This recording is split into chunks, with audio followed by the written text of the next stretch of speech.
Hello students, welcome to our moral science class. I hope that you all have purchased your stationery. The very first chapter is working as a team. Here is the acrostic of team is given. T for together, E for everyone, A for achieves and M for more. So let's start the story. Three quarrelsome sons. A farmer had three sons. एक किसान के तीन बेटे थे. दे वर strong and hard working. वो तीनों बहुत strong थे और हार्ड वर्किंग भी थे, बहुत मेहनत करते थे. But they could never work together and always fought with each other over small things. लेकिन वो साथ में काम नहीं कर सकते थे और छोटी छोटी चीज़ों को लेकर एक दूसरे से झगड़ते रहते थे. All their friends and neighbours made fun of them. उनके सारे दोस्त और उनके नेबर्स इसी बात के लिए उनका मजाक उड़ाते थे कि वो हमेशा लड़ते रहते हैं. The father tried a lot to unite them and make them work together. उनके फादर ने बहुत कोशिश की उनको साथ में रखने की और बहुत कोशिश की कि वो साथ में रहें और काम करें, बट फेल्ड. लेकिन सारी कोशिशें बेकार हो गई. He now wanted to teach them a lesson. तो उसने सोचा कि मैं इन सबको एक सबक सिखाऊं. One day he got an idea. एक दिन उसको एक आइडिया आया. He called his three sons and said. उसने अपने तीनों बेटों को बुलाया और बोला, I am giving you a bundle of sticks. मैं तुम सबको एक स्टिक्स का बंडल दे रहा हूँ. Now take out these one by one and break them into pieces.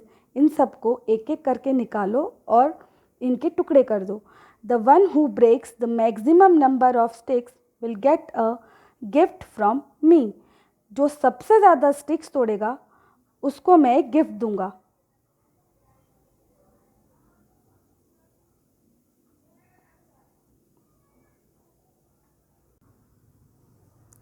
All three of them went out and started breaking those sticks.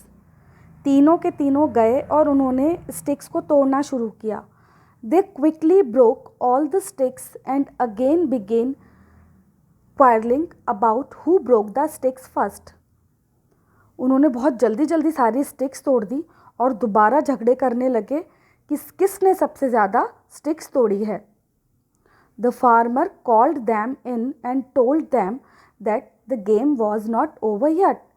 Farmer ने उनको फिर बुलाया और बोला, अभी तो गेम ख़त्म नहीं हुआ है.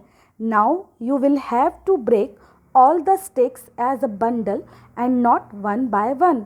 अब तुम सबको इन स्टिक्स को एक बंडल में करके और फिर तोड़ना है. अब इनको एक एक करके नहीं तोड़ना. They took the bundle thinking that it will be an easy task. उन सब ने सोचा बंडल लेने के बाद कि ये तो बहुत ईजी टास्क है, ईजी काम है, तो हम फटाफट कर लेंगे. When each one tried, they could not break the bundle. उन सब ने धीरे धीरे कोशिश की, सब ने कोशिश की, पर वो बंडल को तोड़ नहीं सके. They came back to their father and said, we tried, but the bundle is so strong that we cannot break it. हमने बहुत कोशिश की लेकिन हम बंडल को नहीं तोड़ सके. The father said, what lesson do you learn from this? तो उनके फादर ने, उनके पिता ने उनसे पूछा कि अच्छा फिर तुमने इससे क्या सीखा. You could break each stick, but when the sticks were together as a bundle, they became as strong as a team.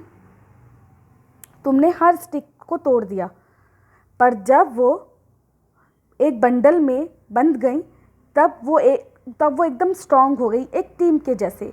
You are also like individual sticks.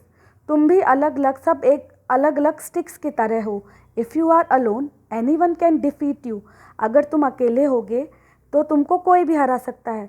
But when you stand together as a team you became as strong as the bundle and no one can harm you. पर जब तुम साथ में हो जाओगे, सब साथ में मिल जाओगे, अगर एक साथ खड़े होगे तो तुम एक बंडल की तरह हो जाओगे और कोई भी तुमको नुकसान नहीं पहुंचा सकेगा. His sons immediately understood and promised never to fight with each other. उसके बेटों ने उसकी बात समझ ली और उन्होंने वादा किया कि वो कभी भी आपस में लड़ाई नहीं करेंगे. What is the moral of the story and what do we learn? इस कहानी से, स्टोरी से हमने क्या सीखा है. The moral of the story is we should not fight with each other and work as a team, कि हमें कभी भी आपस में एक दूसरे से लड़ना नहीं चाहिए और एक टीम की तरह मिलजुल कर काम करना चाहिए। Thank you.